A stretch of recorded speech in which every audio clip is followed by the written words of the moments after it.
So I'm going to do another one of these stream of consciousness videos in which I talk about some ideas that are trying to help me in future writing and expanding on some of the recent stuff. And in this particular case, it's not really about political advocacy of my cause at all. I feel like I've taken the steps I need to do and to let the Scrabble Association start to handle some of this stuff now. But I do think of what I've created in terms of the blog and a lot of other things to be art as much as it is advocacy. And there are further places I want to take this art. And I also think that there are larger social issues that I've delved into that I want to make a difference on as well. And one thing I have said it one time at least in some social media posts, I don't know if I've really written about it in the blog yet, is that I still consider myself a feminist, and I believe that there's a lot more good than bad that has come out of the world from the Me Too movement. And I think that it's a sad thing for me that I was sort of put in a position where these other people were weaponizing the Me Too movement against me and using sort of one of the things that was a sort of passionate issue of the moment to turn public sentiment against me. And one thing that I never even mentioned is that a lot of the stuff, I think, with the Hood River communications, which were the real last communications that I had with the Clinchies before things totally fell apart, were actually happening concurrently with the Brett Kavanaugh hearings.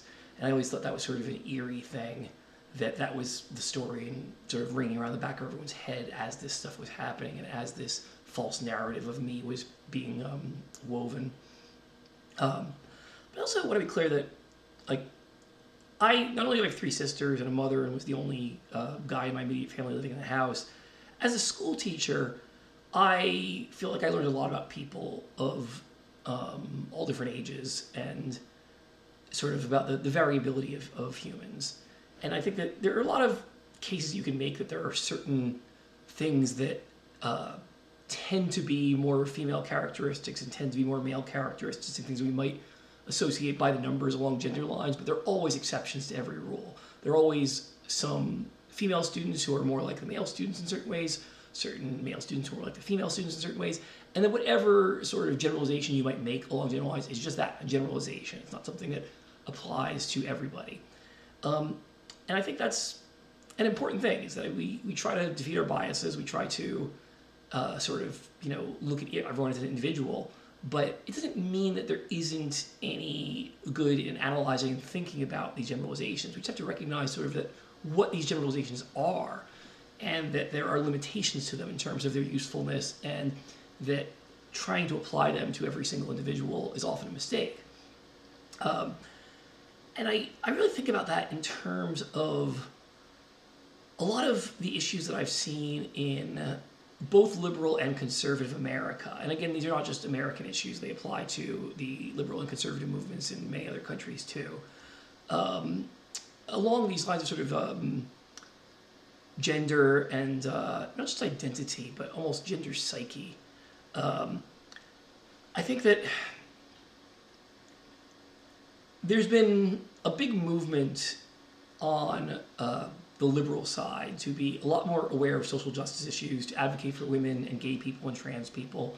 And this is a very good thing, I think, in terms of making it more inclusive society.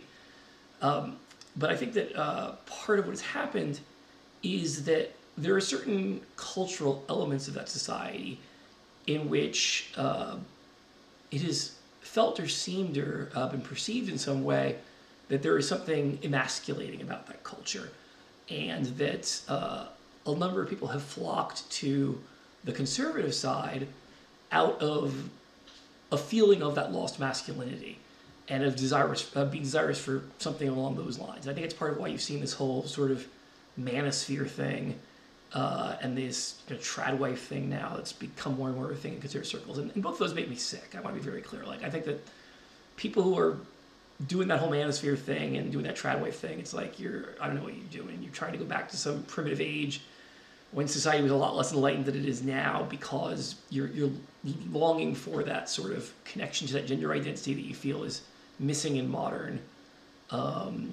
liberal society.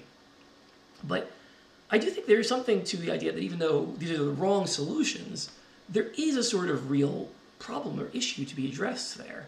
And one of the things I'm really interested in is sort of building a less toxic masculinity.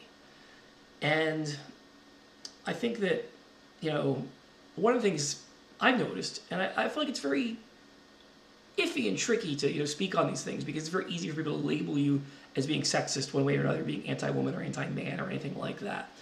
And I'm trying to have this conversation in as gentle and enlightened and nuanced a way as possible, but of course the internet loves to smash away nuance and make everyone an extremist one way or another. But I do think that there's a lot of ways in which I understand that women have had to live in a more indirect way a lot of the time, that they've had to avoid direct confrontation with men for protection for their own safety, and that their way of sort of navigating the world is often about peddling influence and affecting other people emotionally to get them to see things in a particular way, to take their side. And I do think that there's a certain number of women who take this to an extreme of just not valuing the truth, of not thinking a big deal about lying and deceiving people.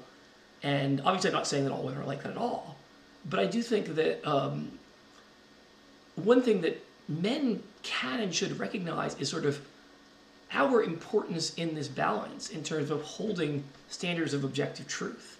You might think of it as, I've talked before about the Myers-Briggs thinking and feeling thing, the thinking and feeling test. I think both sides are important. But you might say that the thinking side is the more masculine side and the feeling side is the more feminine side.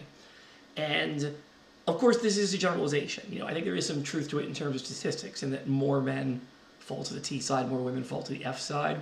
But it is also the case that not everyone is that way. There are definitely men who fall more to the F side and women who fall more to the T side.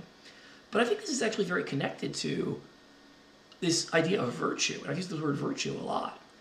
Virtue comes from Latin, literally the Latin word for man, vir. And I think that in ancient Roman society, virtue was thought of as this quality of manliness, of being very honest and forthright. It was a sort of manly trait.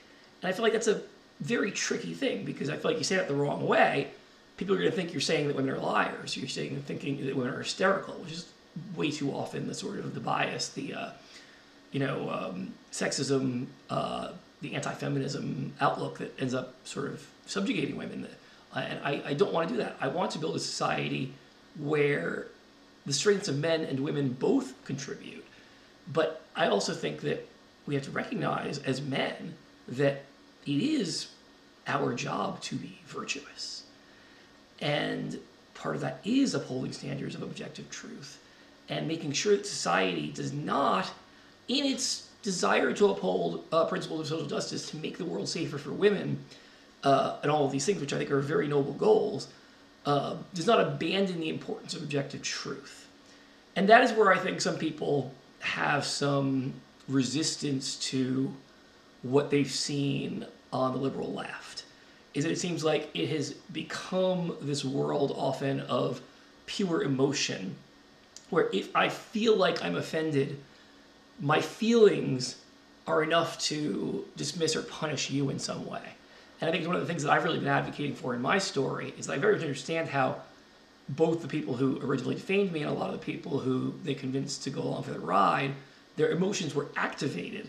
But the point that I've been trying to make all along is that your feelings do not justify interfering with the life of another person.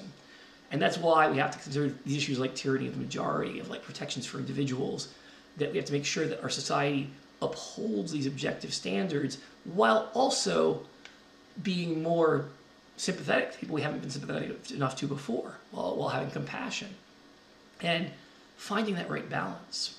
And I do think that there are so many ways in which, as we battle societal changes, not just along these sort of sexual dynamic lines, but many other ways, that society tends to have a pendulum effect of swinging one way or the other way and overreacting way too much and not finding that middle ground.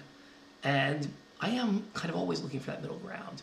And one of the things that kind of scares and upsets me is how much we are losing the middle. We're losing the middle class in terms of the wealth gap getting bigger and bigger here, in terms of more people having polarized political views to one extreme or another and not having any common ground in the middle.